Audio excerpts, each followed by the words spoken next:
Welcome to the Deep Dive, your shortcut to being truly well-informed. Our mission here is pretty simple. You bring the stack of sources, articles, research, maybe even your own notes. And we dive right in. Exactly. We extract the most important nuggets of knowledge, the key insights, all tailored specifically for you. Think of us as your personal guides, really. We help you navigate through complex info, figure out what actually matters, and maybe, find a few surprises. And today we're doing a deep dive into the history of Finland.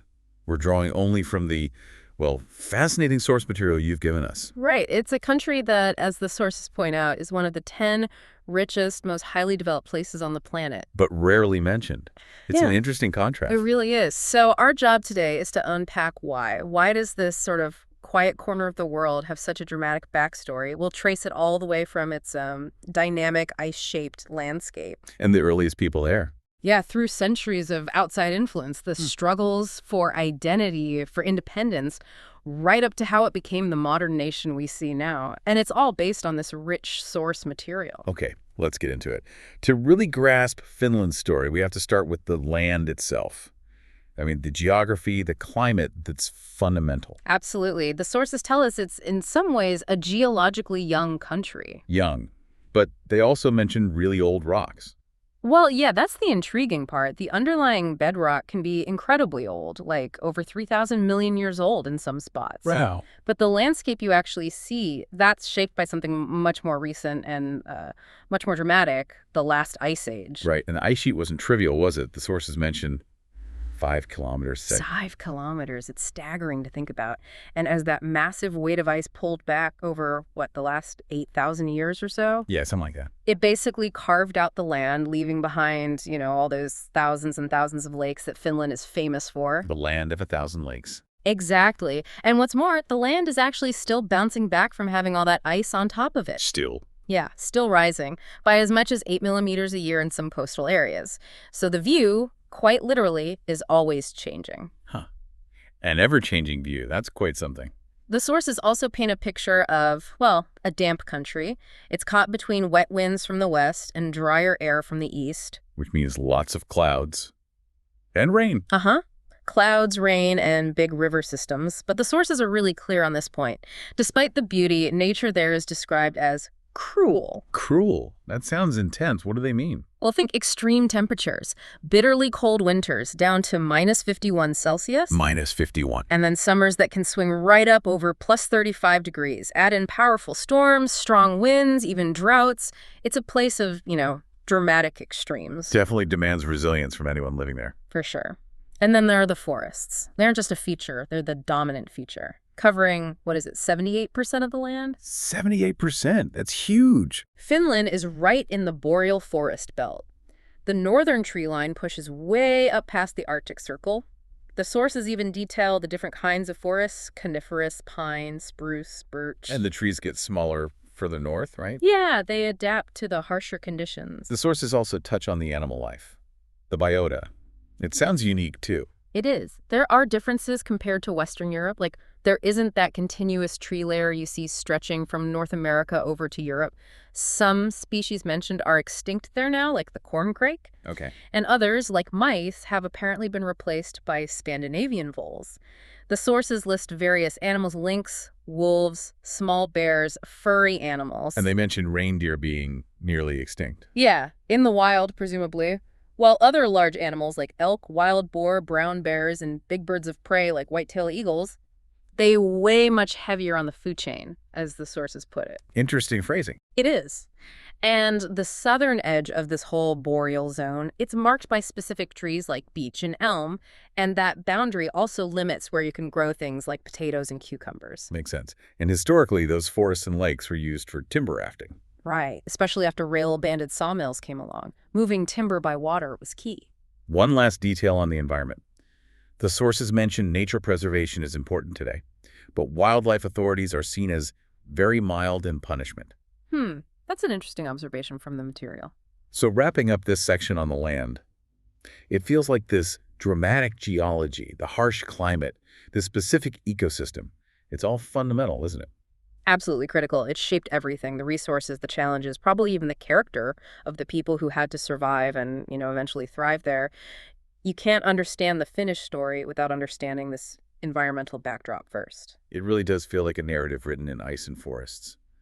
Okay, so moving on from the land itself, let's dive into the people. What do the sources tell us about the earliest human history? Well, the archaeological evidence points to continuous human occupation going way back. We're talking maybe 11,000 to 9,000 years ago. That's a long continuity. It is. And the sources highlight these waves of material culture spreading into Finland over millennia. It shows connection. Like different pottery styles. Exactly. Sparings or Seresnimi pottery around 7,500 years ago. Then the typical comb ceramic style about 6,000 years ago. And corded ware culture coming in around 4,700 years ago. And the sources emphasize where these changes came from. Yeah, they make a point that the most significant cultural changes proceeded from east-southeast into Finland. Okay, east-southeast. This pattern continues through the Bronze Age, where you see more human activity, cereal cultivation advancing, and then into the Iron Age around 500 BC. That's when ferrous metallurgy working with iron arrives. And how does this deep history connect to the people there today? The sources talk about language and genetics, right? They do. It's a key point. Contemporary Finns and the Sami people speak a Uralic language. Which is unusual in Europe. Very. The sources say it's unrelated to most European languages. It stands apart. And genetically. Also distinct. Finns show reduced genetic diversity compared to many Europeans, and there's evidence of an Asian influence in the gene pool. Reduced diversity and Asian influence. Interesting. And there was something about a genetic border within Finland. Yeah, this is fascinating. A strong genetic border running roughly northwest to southeast. The sources suggest this actually reflects an ancient boundary between hunter-gatherer and farmer populations. Wow. A genetic line tracing back to prehistoric ways of life. What could that ancient split tell us about how the country developed over the really long term? Well, it suggests maybe different groups adapted to the environment in fundamentally different ways for millennia. Hunter-gatherers in one area, farmers perhaps pushing in elsewhere. And that division left a lasting mark, maybe influencing later settlement, culture, who knows. It's a powerful echo from the past. Okay, moving into periods with more written record, what about the first centuries AD? The sources describe that time as having scarce amount of finds and a vanishing population, which sounds a bit mysterious. Vanishing population. But they did find older graves. Yes, much older Lappish graves in the Pahala region dating back to between 200 and 600 BC, so people were certainly there earlier. Okay, and by the 700s AD. By then, the sources describe Finnic-speaking reindeer herders up in the northern coastal regions. They're seen as ethnically related to modern Lapps or Sami. While further south. Further south, along the Baltic shores, the Finnish language continued to develop among farming communities. And the first written Finnish words were place names. That's a neat detail. It is. Then, around the early 1000s AD, the sources say the first news of Finland reached the Christian Western world. So connections start to increase. Trade. Especially trade, yeah, particularly with Russia. The sources mention a greatest single Norway-Russ expedition from the early 1030s. That sea route wasn't just for Norwegians and Russians, though. It also helped Finnic reindeer herders connect with their Sami relatives. Okay. And we hear about specific expeditions. Yeah, the first known Norwegian trip to the north coast of the Barents Sea in summer 1062. The sources also give this vivid detail about the risky venture of sending wolf leather to princely estates in Russia across the fearsome White Sea. Fearsome White Sea. Sounds dangerous. Suggests maybe not all contact was friendly. Exactly, and the sources confirm that. They say a minor local incident later gave rise to wars. Specifically, Finnic sea fishers expanded onto the Kola Peninsula in the early 1070s, apparently slaughtered deer. Which triggered conflict. Seems so, though the sources admit we only know this from incidental information. But it likely led to retaliatory raids and then a period of epidemics and isolation lasting roughly from the 1080s to the 1170s. So early contacts were a mixed bag trade, connection, but also conflict and hardship. Definitely. But the sources also mention more durable change coming from new arrivals later on, and even the spread of mystical ideas among Swedish peasants, shown by things like a cult around Dace's stone. And relations with rulers started getting more organized. Yes. This might be when we see the first mention of Sweden in a Russian king's letter, around the early 1150s. He's responding to the King of Sweden and mentions both Finns and Swedes. And Swedish influence grows. Priests arrive. Right. Swedish priests, Finns start appearing in Latin letters, trade with Swedes develops. But and this is a crucial point the sources make, Yes. Finnish-German relations appear to be of a much older origin. Trade across the Baltic, maybe involving things like Western luck stoves, seems to have been going on for centuries before significant Swedish political influence. So deep, long-standing connections across the Baltic Sea. Exactly. This early history shows Finland wasn't isolated. It was already a crossroads for trade, migration, culture, and conflict, really setting the stage for the next big chapter. Which is the long period under Swedish rule. 6 centuries of it. The sources pinpoint the start around the late 12th century. Sweden expands eastward, occupies vast land, and takes control of the eastern half, which had previously been more under Novgorod's influence. And some western areas shifted from Norway to Sweden, too. That's right, western provinces and Satakuntali. But the really key thing here is the sheer length of time, 600 years under one foreign power. That's bound to leave a deep imprint. Immense. It fostered a united social and political structure, according to the sources. And brought major institutional changes, like the church. Definitely. The Catholic Church expanded significantly. A new bishopric was established. There was evangelization. Clerical orders set up shop. The sources mention a large number of convents, monasteries, and nunneries. And these institutions helped develop the country. Homesteads, towns. Yes, they played a role in enabling the development of settlements, towns, and cities. Swedish-style towns were established, often using a grid pattern. Where were they built? Strategically, the sources say transferable locations and where trade routes crossed oceans or rivers. Porvoo is mentioned specifically as the first and earliest town and harbor. So these new towns became centers for spreading culture. Exactly. Western culture and customs spread, both directly from Sweden and indirectly through these new towns, harbors, trade, and of course the church. And the language shifted, too. Profoundly. Swedish became the instruction language of the church and schools. It was also the language of administration in cities and towns. Did town life flourish? It seems so. The sources mention gilding and artisanship and bourgeois culture developed.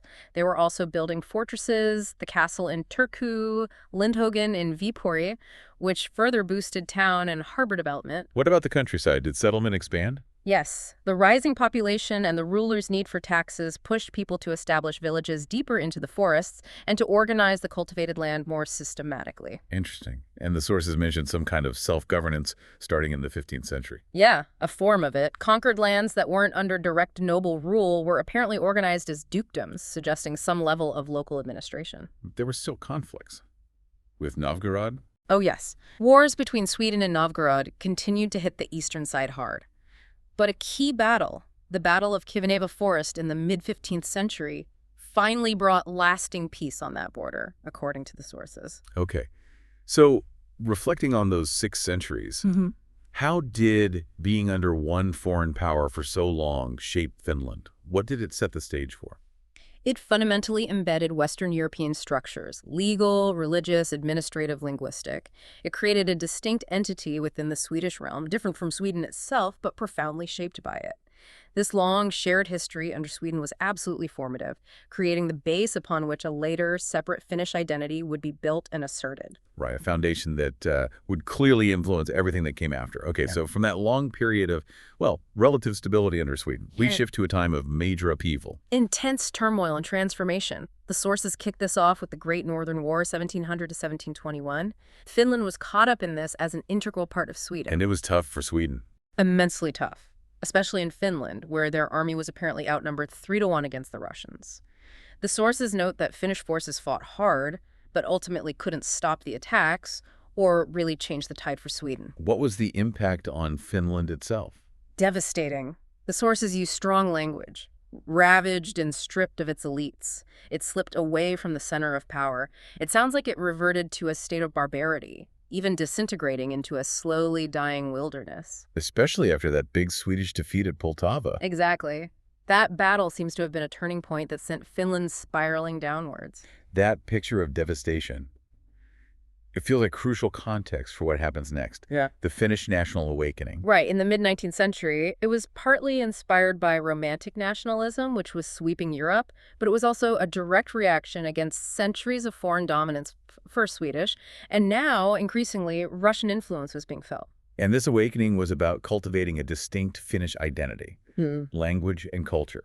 Precisely. building awareness of Finland's unique culture and, crucially, its language. Early figures mentioned are Runeberg and Lönnrot, the compiler of the Kalevala epic. But a czar played a role too, Nikolai I. Yeah, somewhat surprisingly. Despite his conservative reputation, his personal interests led to reforms that actually fostered Finnish identity. Like what? Things like giving Finland the right to form its own army, and even prohibiting languages other than Finnish in administration. That apparently sparked interest in learning Finnish even among the Swedish-speaking nobility. Who was leading this movement? A mix of people, according to the sources. University-educated Russian speakers, the rising middle class, the bourgeoisie, Finnish gentry, but also some Swedish-speaking gentry and officials who started learning Finnish. So it wasn't just Finnish speakers pushing for it. No, it seems broader. Well, And the sources trace its roots back to the 18th century, a time when Finnish speakers were clearly disadvantaged in education, government jobs. Trade Swedish was the dominant cultural language then. who were the key figures driving it in the 19th century? Lutheran figures, poets, folk poets. They were publishing works based on folk songs and the Kalevala meter. This movement was called Phenomania. Phenomania. And their goal? To elevate the Finnish language, make it a language used by the educated classes, in government offices, in newspapers, and in new literature. Yeah. Really establish it as a national language. And all this cultural energy is building just as Finland enters a new political phase. The Russian era. Exactly. Starts in 1809. Sweden cedes Finland to Russia, and it becomes an autonomous Grand Duchy within the Russian Empire. Autonomous. How did that work? The sources say the new government was based on a supposition of joint interest, guaranteeing civil rights and freedom of worship.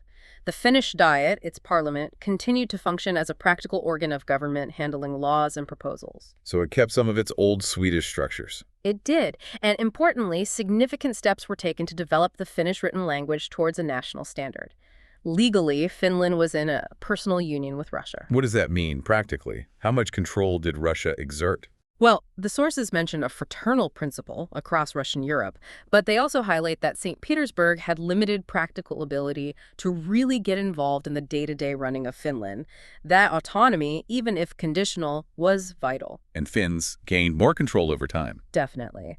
By the early 1860s, the sources state that the majority of the government were purely Finns. The Finnish language press flourished, civil rights were adopted.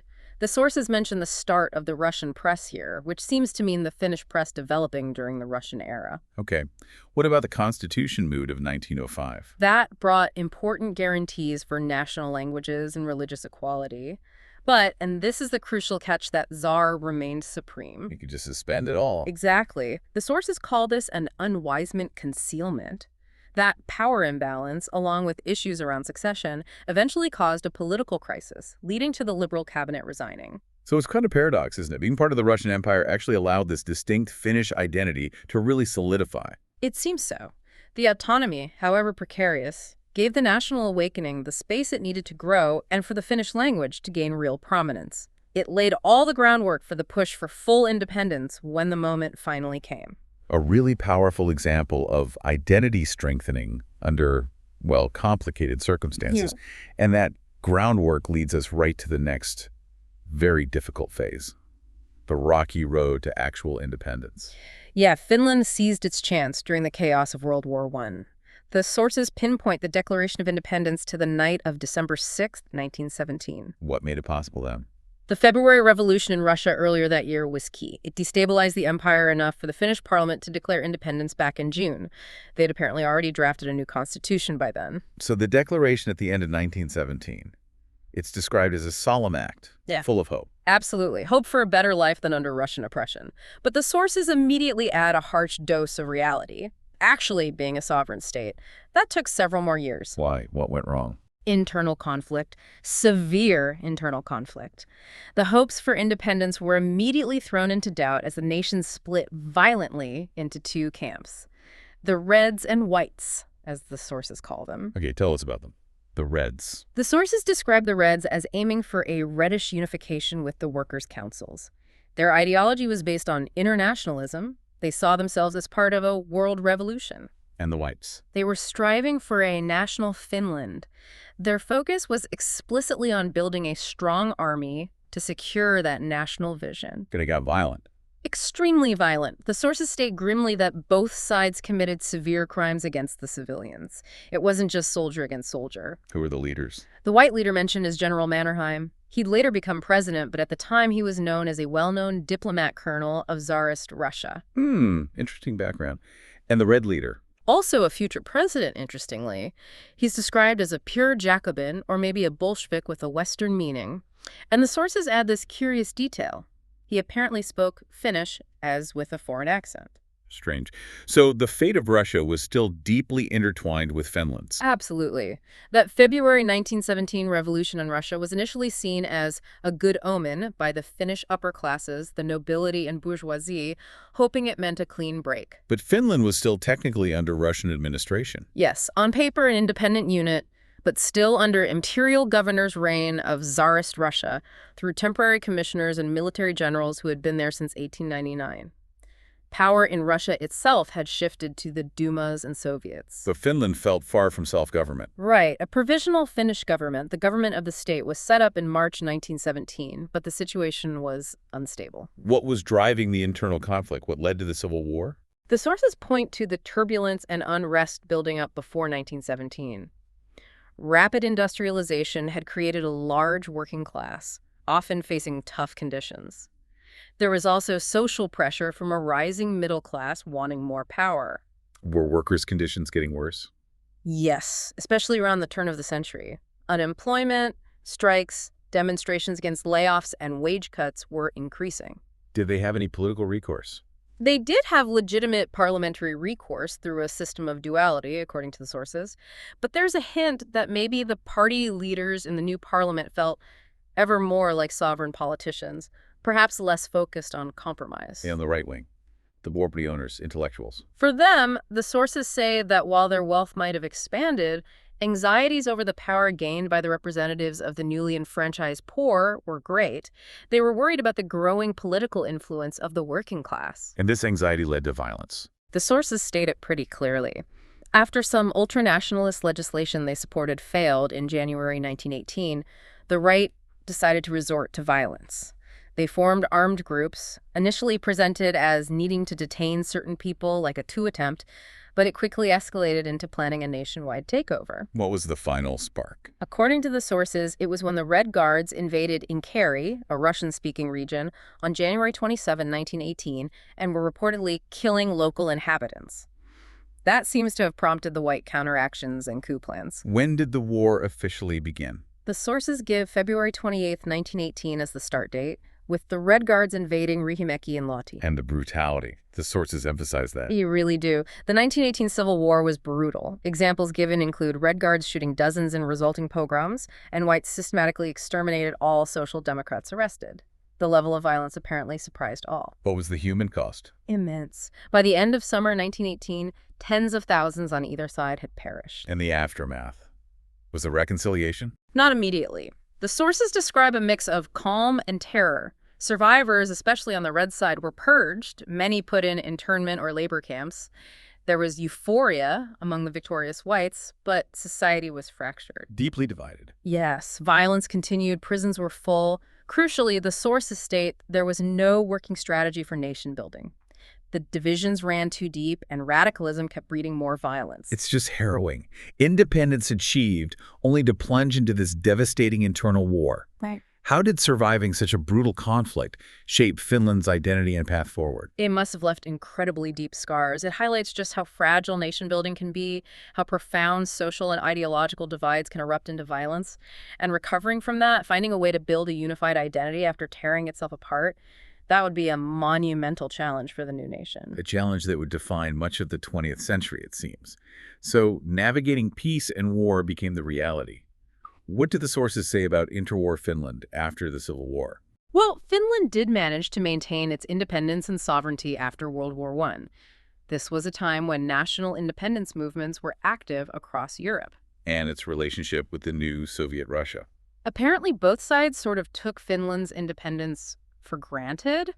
Finland seems to have interpreted old Russian regulations quite freely to assert its autonomy. Was the country recovering from the wars? The sources say it was rapidly recovering right after WWI, taking vigorous action to build its future from late 1918 onwards. But it wasn't all smooth sailing. The Depression. No, there were major challenges. The Great Depression hit hard, and the sources also specifically mention the bitterly cold winter of 1939-1940, causing severe restrictions right on the cusp of the next war. What was the impact of these hardships? Reduced work, worse living conditions, unemployment, general dissatisfaction. The sources have this slightly odd phrase about economic losses making a long-term surplus unnecessary, which is maybe just source phrasing, but the gist is clear. The economy was under serious strain. Social consequences, though, were apparently less striking than the economic ones. Did Finland start engaging internationally again? Yes. The sources mentioned Finland taking a stand on the Spanish Civil War. There were also more foreign visitors described colorfully as salesmen of various system orders, like Catholic, Protestant, Jewish, Muslim, and international conferences held there. So it was getting noticed. It seems so. Finland was appearing too sensationally almost on the newsreels, apparently. Even its long summer nights were being filmed. But this period of sort of re-engagement was cut short. Brutally. By World War II. The sources pinpoint the Soviet invasion on November 30th, 1939, as the start of another fight for survival. What triggered that invasion? A Soviet ultimatum. They demanded Finland lease islands, adjust borders, and grant port access, claiming it was for the defense of Leningrad. Finland wanted to stay neutral, found the demands too harsh, and refused. Which led to the Winter War. Right. November 1939 to March 1940. Finland fought incredibly bravely, despite facing extreme cold and disadvantages in size and military equipment. The odds were stacked against them. Massively. The sources state Finland mobilized about 400,000 soldiers under Mannerheim, facing a Soviet force estimated at 4 million. How did they resist? The Soviets were apparently hampered by constantly changing plans and logistical problems. This allowed the Finns, using their knowledge of the terrain and, well, sheer grit, to hold off defeat until the spring. But eventually, after 3 months of bloody battles, Finland was forced to yield. And the peace treaty was costly. Very. The Moscow Peace Treaty, March 13, 1940.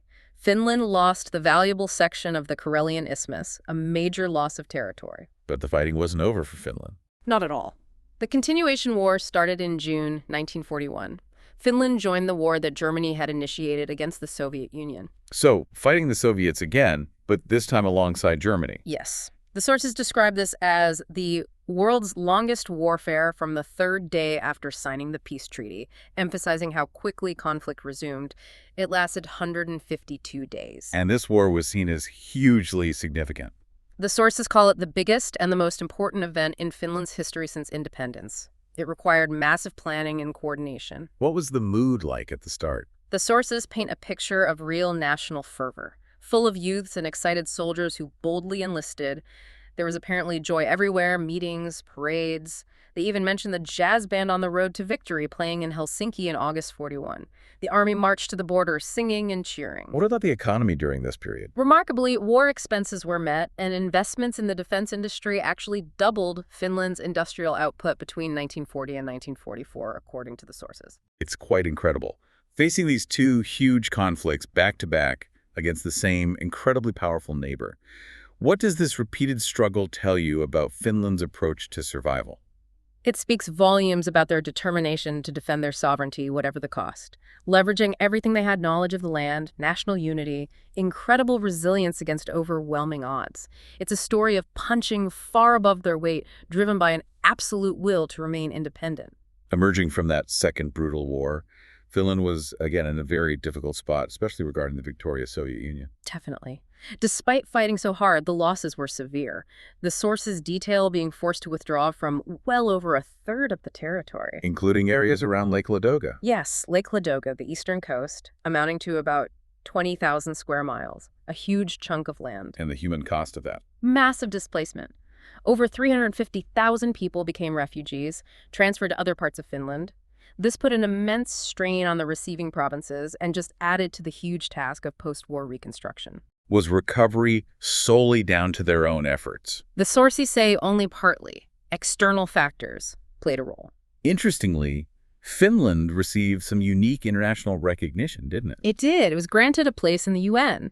The sources highlight this, calling Finland the only European country in the post-war Western Bloc to receive this distinction. That suggests some pretty skillful diplomatic navigation. What about financial burdens? Reparations? Yes, Finland was required to pay 300 million marks from its budget for reconstruction. Now, the sources include a somewhat puzzling detail here. Okay. They state that by 1958, double this amount would have been sent to Latin America and other underdeveloped countries for use on projects agreed upon. It's specific phrasing from the source, so we note it, though its exact meaning isn't fully clear from the context provided. Right. Sticking to the source material, was there other assistance? Yes. The Federation of Employers helped with industrial projects. There was a big program for building roads, bridges, schools, hospitals, drawn up with Finnish and Swedish industrialists.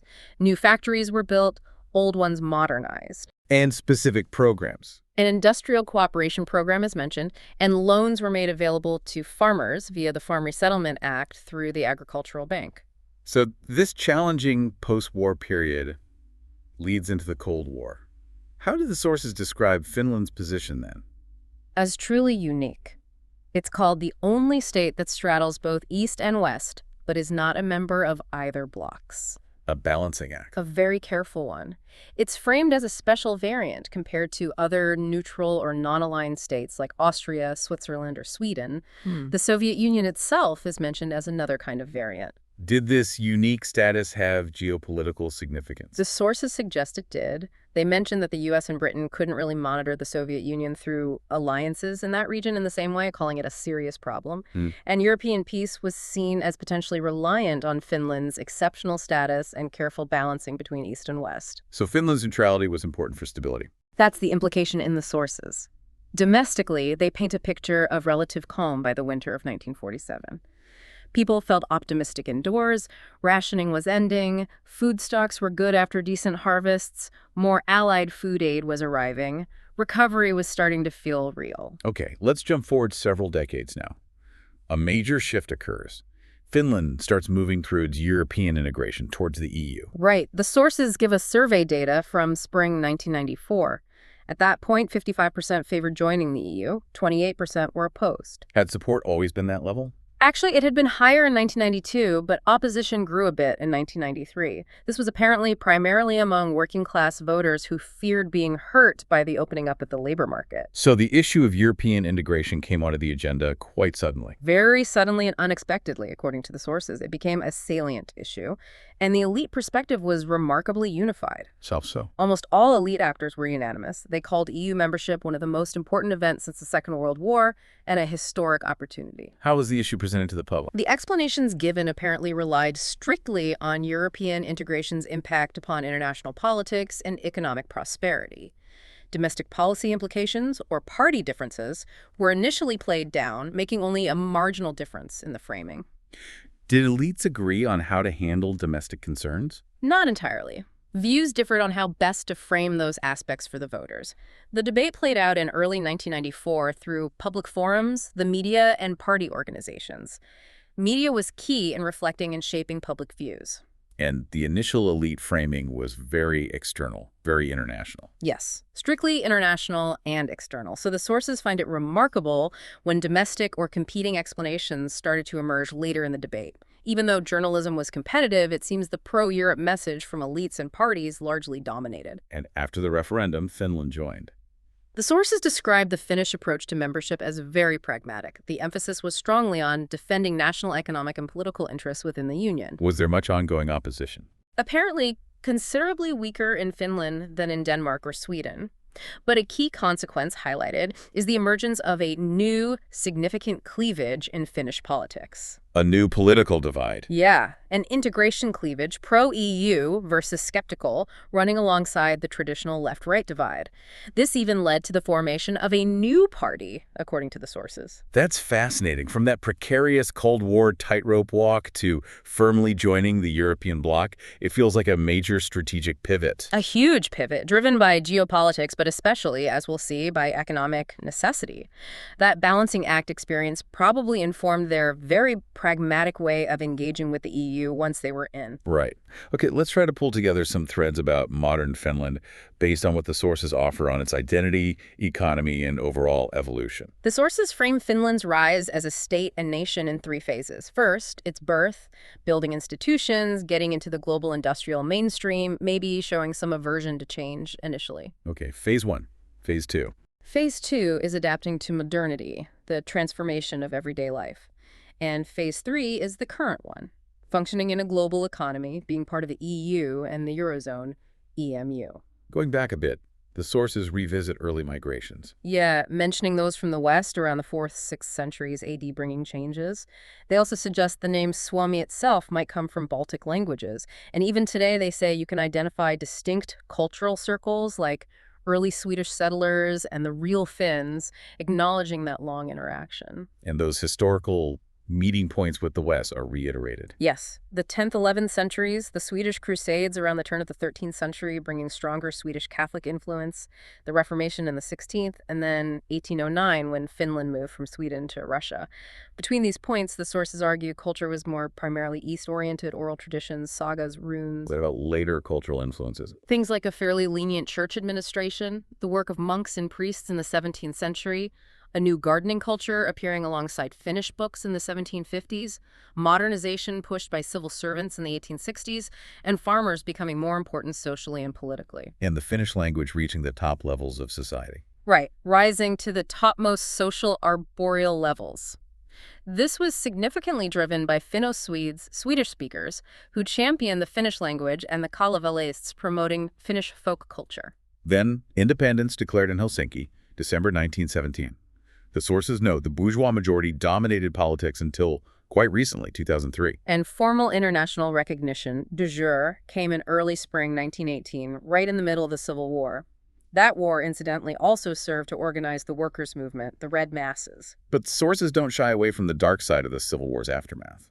No, they mention grim details, like the Espoo mass murders, White Guards' continuing killings up to Christmas 1918. They state the war essentially snuffed out peaceful development hopes and paved the way for a triumphant conservative and fascist era. That conflict cast a very long shadow indeed. What about culture in the first century of independence? It flourished as expressions of national identity. Literature, music, visual arts were seen as national manifestations. Finnish realism and naturalism developed. A national poet emerged. Classical music drew inspiration from Kalevalaic runes. Were there other trends too? Yes, post-independence saw avant-garde tendencies, but also linguistic nationalism and purism debates about the language itself. And by the time WWII broke out, Finland had achieved a high standard of living, education, health, and cultural activity. But the war, as the sources state, had devastating effects on many aspects, particularly those concerning the arts. what happened culturally after the war? Pre-war trends resurfaced, while others that might have developed were perhaps suppressed or went underground.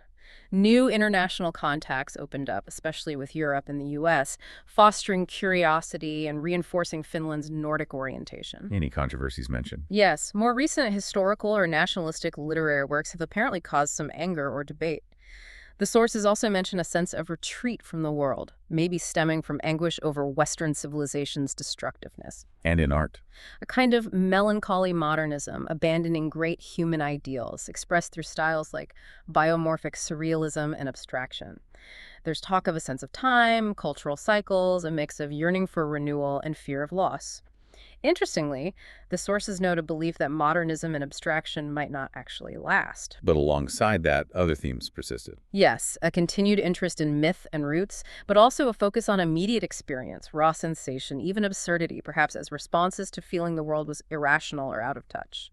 Poets, the sources suggest, chose passionate engagement with life over cautious wisdom. Okay, shifting to the economy. The sources highlight a period of strong growth. Very strong growth, late 1990s to 2008, averaging 4% annually, driven by exports, tax revenues, profits. Unemployment fell below 7%, and public debt was the lowest since the big recession in the 90s. And the ICT sector was key. Nokia? Absolutely pivotal after 1998, big contributor to GDP growth, which hit 6.5% in 1999-2000 and was still strong at 4.1% in 2007. Domestic consumption also rose as more people found work. This contrasts sharply with the recession mentioned earlier. Drastically. That 1993-1995 recession was severe. Falling employment, shrinking domestic demand, GDP dropped 6%, unemployment shot over 20%. A really tough time. But the recovery was strong. Yes, 1996-1999 saw average 4% GDP growth, again driven by exports revenue, profits, debt reduced, unemployment halved. Did growth continue steadily after the boom? It slowed down to low single digits. The sources mention a surge in domestic demand and construction in 2002 creating jobs, but also note that some workers lost jobs then due to bankruptcy is a mixed picture. Let's touch on the education system. One of your sources was French. Yes, and it traces the system's history. Reliance on the church under Sweden, then operating without specific Russian regulations during that era, and finally the National Directorate taking over from the church. Key principles established early on. The 1919 Constitution mandated universal schooling and free primary education. The law for that passed in 1921 and was apparently implemented quickly. And a major reform later. Yes, the 1970 reform created the comprehensive fundamental school, combining primary and secondary into one compulsory system. What about languages? Finland is bilingual. Officially Finnish and Swedish since 1862. In the fundamental school, kids have to learn the country's other official language, plus a mandatory foreign language.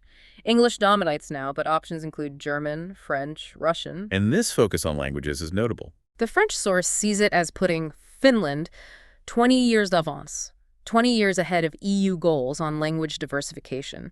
It attributes this to a deep concern for equality, described as a long tradition propre au pays nordique, specific to the Nordic countries. Okay, briefly on the political landscape after independence. The March 1919 elections were important because they readmitted the Social Democrats, who won 80 seats.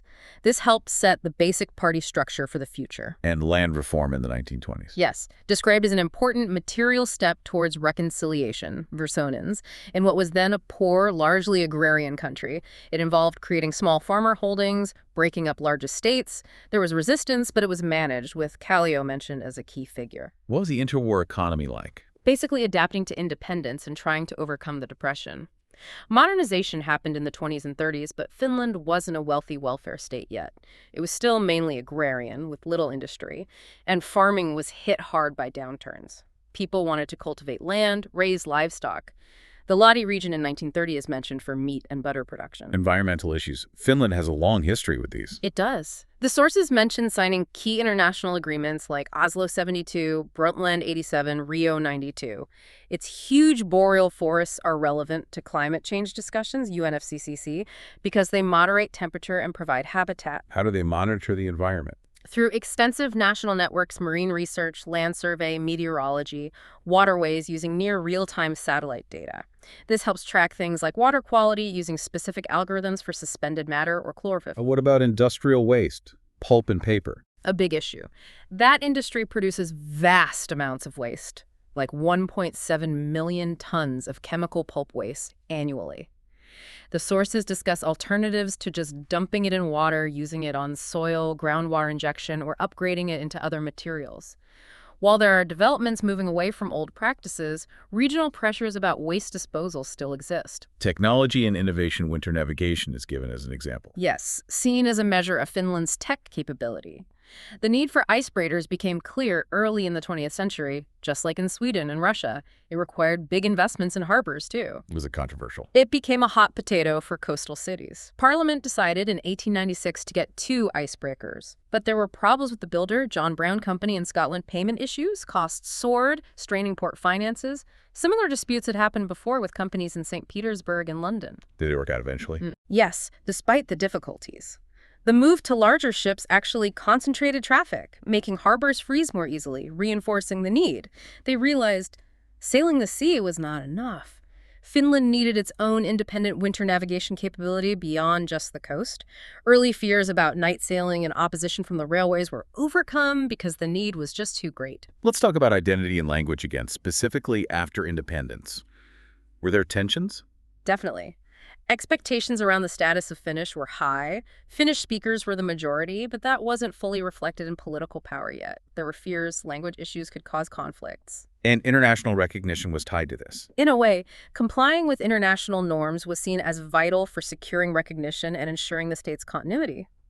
Maintaining the existing Swedish administration and promoting Swedish in public life was seen by some as providing legally significant facts to persuade established states to recognize Finland. Why was recognition such a concern? It was aggravated by the memory of the Russian Tsar's earlier intention to grant autonomy only upon annexation. Finland's ambassador, Mr. Enkel, actively argued Finland wasn't a brand new post-WWI state, but an old state from the 19th century, emphasizing continuity to gain acceptance. Okay. What about tourism?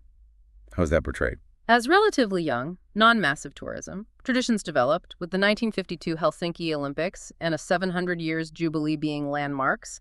Ice hockey success in the Atlanta Olympics also brought attention later. When did it develop more rapidly? After events in Helsinki in 1990 sparked international interest, maybe things like world fairs, expectations for visitor numbers and revenue grew a lot in the mid-'80s as borders became easier to cross. Any specific visitor groups mentioned? Summer Russian tourists apparently exceeded price expectations due to exchange rates and interest in nature. After markets opened, Finland was seen as a golden place from the West. There were some problems in the early 90s, though. Disney's years after 2000 are mentioned enigmatically as a challenge related to tournaments. Conditions seem to have stabilized by the late 1950s originally, but a question today, according to the sources, is whether there's a shortage of attractions, sites, activities, venues. International relations right after independence sounds uncertain. Very uncertain. Finland was working hard to consolidate its sovereignty and build foreign relations, seeking recognition. The sources make a stark note about colonial racist insignia being applied to Finnish troops in WWI and claim Finland supported violent suppressions of its various opponents overseas right from the start. Which caused problems. Yes, it apparently isolated Finns within the League of Nations, which was generally hostile to violence and interventionism. Finland even considered joining Germany. Yes, unlike other states emerging then, they felt the impact of WWI defeat acutely. Their interest in international relations was partly a way to try and direct the intense domestic turmoil outwards. Democratic politics arose partly to cope with the dislocations, seeking foreign help for the parliament and recognition. But achieving domestic peace and dismantling foreign troops was hard. Full democracy was elusive at first. Finland was caught up in complex international rivalries. The 1917 revolution put it in a tough spot. Right, between two major powers, Russia and Germany. Attention turned outwards. The future was totally unclear. Sovereign state, part of the U.S., a Russian province again, a Scandinavian federation. They desperately sought allies and guarantees. The sources stress that under international law, a self-declared state initially has no status. Finland had to build the appearance of statehood, and real recognition only became feasible as Bolshevik Russia descended into chaos. Looking at future prospects as outlined in the sources, Finland tried to avoid big politics. For a long time, yes. But it was eventually forced to cope with integration, especially after the economic crisis. Its post-WWII foreign and security policy was pragmatic, focused on cooperation with Europe. What were the attitudes towards the EU initially? The wish was for peace, prosperity, culture, but traditions ran deep. The initial reflex before the Maastricht Treaty was apparently no thanks. But the economy hitting rock bottom at the end of 1992 completely changed attitudes towards Europe and joining the Euro, EMU. A rapid shift in perspective. Dramatic. In less than 3 years, economic arguments completely flipped from being seen as a danger to being seen as crucial support. Pro-EU center-right parties won the EU Parliament elections. Then issues of identity, culture, democracy entered the debate. Were there fears about joining? Yes, risks of joining at a distance, being treated with second-class tolerance. Also, fear of being left out, facing trade and border problems if they didn't join. And the system adapted after the referendum. It did. The Finnish approach remained pragmatic, defending national interests within the EU. Opposition was weaker than in Denmark or Sweden, and that new political cleavage formed integration versus left-right, leading to that new party. The sources conclude that joining the EU and EMU forced a major reshaping of Finnish structures and institutions. The successive reforms showed adaptability, though many reforms actually started before EU membership. How is the transformation perceived? As both practical and existential. The sources note that the EU's enlargement process views member states critically and suggests Central and Eastern European countries got less protection during monitoring than Finland, Sweden, Austria, and Norway did when they joined. How are EU matters handled domestically? Sometimes processed more as legal issues than political ones. This can obscure things, leading to top-down executive decisions that might bypass collective debate, causing transparency concerns. Parliaments remain skeptical, a criticism echoed by officials and others. What makes it difficult? The strict language and technical specifics of EU matters create a barrier for ordinary citizens. The media sometimes replicates a dismissive attitude, and potential manipulation of information makes it worse. Domestic ways of ensuring compliance after EU decisions are less debatable. The formal framework is different, more binding. Legally significant issues get imported before governments or parliaments can fully process them collectively. So there's debate about legal versus political power. Yes, debate about judicial intervention in political matters, and some lament the gradual erosion of national powers by the EU. This creates a new situation, new challenges and opportunities for civil society, media, researchers to improve EU awareness, understanding, and maybe shape things more informally. Wow, what an absolutely incredible journey this deep dive has been. Finland's history, just based on these sources, from that ice-sculpted land and its early peoples, through those long centuries under Sweden and Russia, that incredibly brutal civil war, the world wars, and then emerging pragmatically as this modern European nation. It really is remarkable, and we've seen these key themes surface again and again from the source material. That amazing resilience needed for the harsh environment, the constant balancing act between East and West, the deep struggle for identity fought through language and culture. The impact of huge economic challenges met with surprising adaptability, and this ongoing process of fitting into global structures while fiercely trying to defend national interests. Exactly, all woven together in this unique national story. So, thinking about everything we've uncovered, the ice, the forests, the centuries of pressure, the internal conflicts, the resilience, how does exploring Finland's specific history, as laid out in these sources, maybe shed light on broader ideas? Things like nation building, identity, sheer survival, adaptation against overwhelming odds. Things that might resonate well beyond Finland. Well, I think it shows that history is almost never straightforward, is it? Identity isn't just given, it's forged, often in resistance, always in adaptation. And navigating powerful neighbors and global forces seems to demand this deep well of pragmatism, this clear-eyed focus on survival and what serves the national interest, however defined. That pragmatism certainly comes through strongly, which leaves us with a final provocative thought for you, the listener, to ponder. Building on this whole narrative of balancing internal character with external pressures. Given Finland's deeply ingrained pragmatism, its long, hard-won experience in navigating powerful neighbors and adapting to massive global shifts, how might this unique historical DNA shape its approach to the very different global challenges and opportunities lying ahead in the 21st century? Something to definitely mull over.